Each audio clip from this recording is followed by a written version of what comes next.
Welcome to the M300 RTK tutorials. In this video, you will learn how to activate the M300 RTK aircraft. Power on the remote controller and the aircraft. Make sure your remote controller is connected to the internet.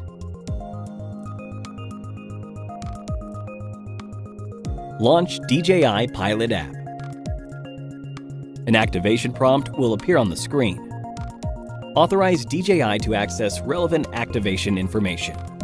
Select the usage scenario. Confirm your account information. Tap Activate. Tap Restart Now to finish the activation. Thank you for watching.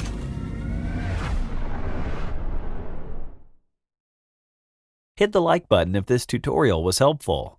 If you need any support with your DJI gear, feel free to contact us via Facebook Messenger by following the link in the description. Thank you for watching.